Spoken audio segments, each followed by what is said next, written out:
Hello, everyone. We've got massive crypto ETF listings being pulled back by the SEC. Or maybe they're asking the SEC about them? But here's the real question. Are we looking at a crypto implosion or a crypto explosion? Because Ripple just showed up at Sibos. Yeah, that's the SWIFT conference. And boom, Ripple just connected with 11,000 banks through SWIFT. Now check out where we're at. $4 trillion market cap for crypto. Markets are climbing 2.6%. Bitcoin's crushing it at 113,900 plus. Ethereum sitting pretty at $4,100 plus.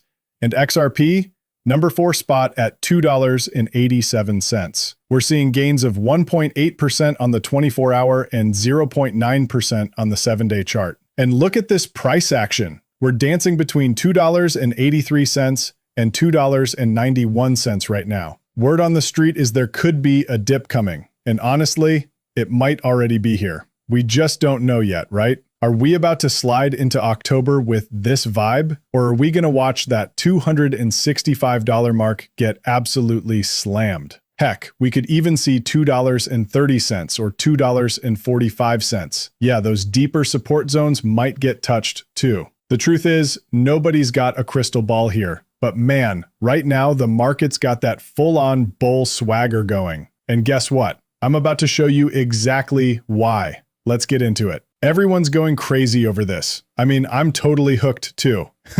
You're gonna absolutely eat this up. Seriously, what's not to love? Okay, here's Jim Cramer coming in hot. Listen to this guy. What about all the folks, especially the younger people, who say that the future is crypto?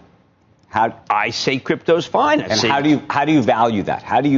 What is the sort of process with which you would use? Well, I'm using it as insurance, and it's an insurance against the $37 trillion that we owe. Of course, we do have a government shutdown, but at least it's not connected to a deadline involving, refinancing for the government, which is really good. The government shutdown is not done at the same time as a possible cataclysm of not paying our bills, but I don't know. I think that crypto is, I'm not valuing it as fun. I'm valuing it as anti what the younger people think is our country's problems. They may know that one. Right. But then again, maybe my generation never has to see it. And their generation is going to have to live with what happens. So look, he's got a point, right? But wait, now crypto's cool? Come on. This dude is flip-flopping like crazy over here. But hold up, not him. We're talking about NBA star Tristan Thompson, who's saying players across the league are blowing up group chats, asking each other if they should buy more XRP. And apparently the NBA knows about it. There's zero doubt. Listen to this. Teammates have started noticing this. They ask questions now, and guys are like, do I get more XRP? Do I buy more ETH? So literally guys are texting me, and then in the group chat saying yo, it's pumping. Yeah, go check. I'm like, hold it, long term, guys. Think long. The same way you bet on yourself to get to the NBA, you got to bet on these coins and bet on the space. Bet on what the future of digital finance is. Bet on that's what's gonna be.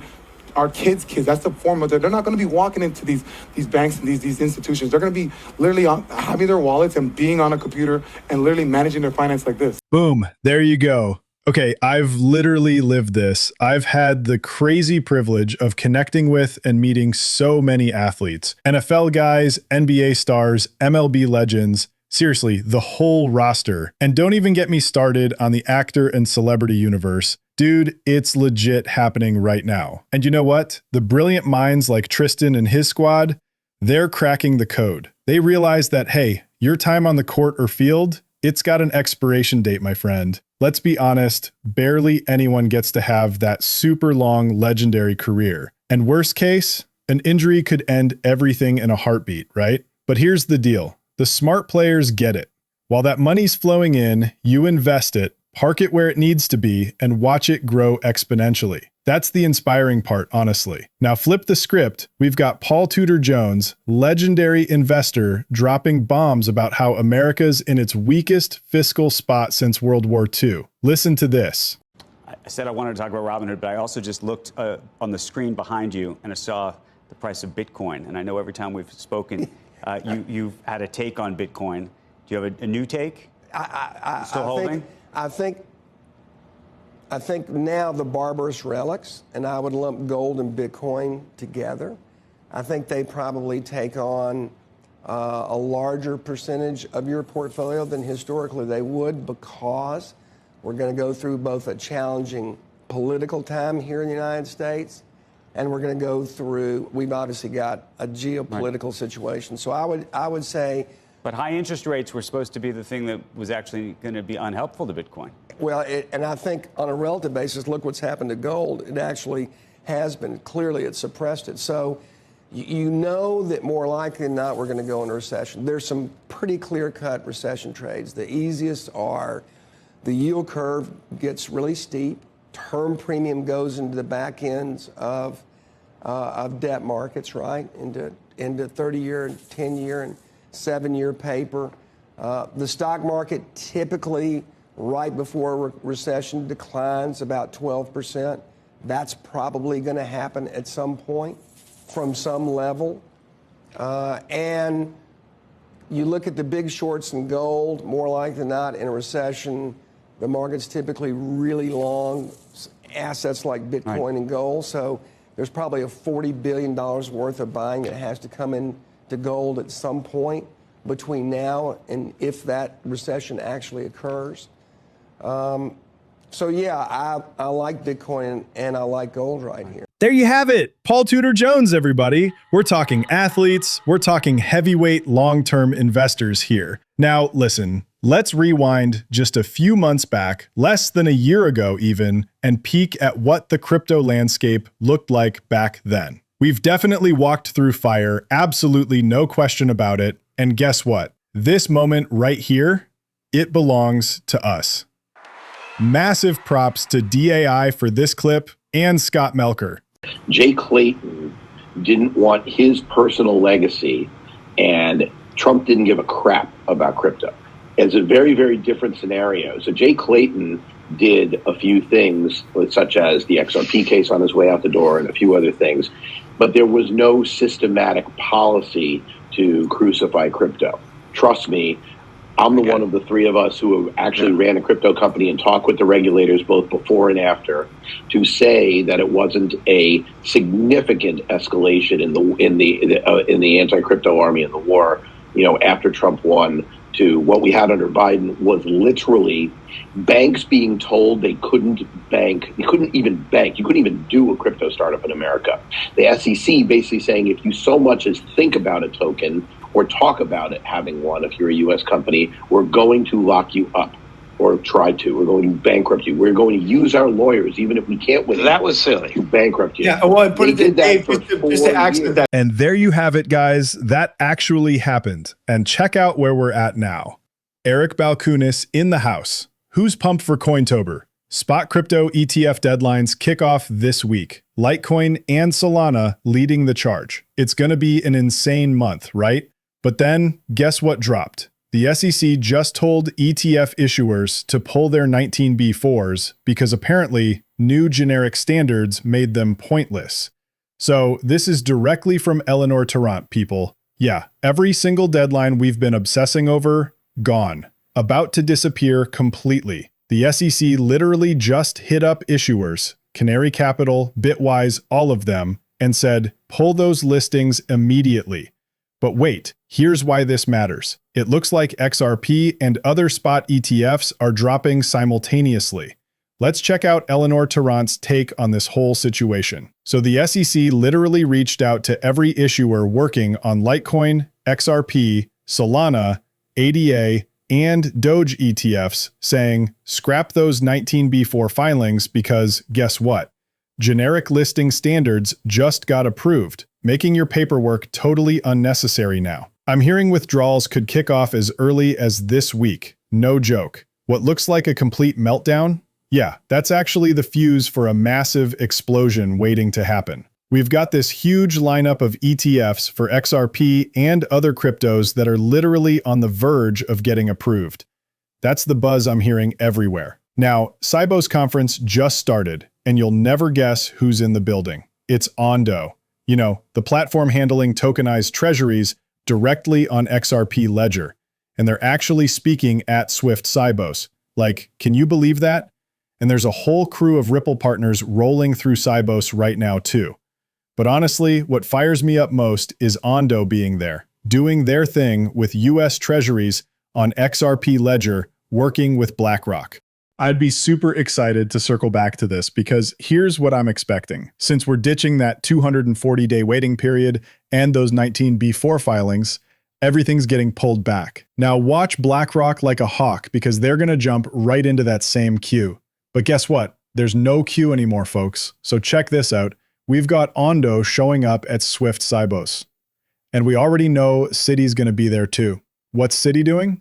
They're hooking up their blockchain platform, Citi Token Services, with USD clearing to offer round-the-clock instant cross-border payments between banks for their institutional clients in America and the UK. We literally just saw Ripple jet off to the US and UK for this massive crypto innovation powwow.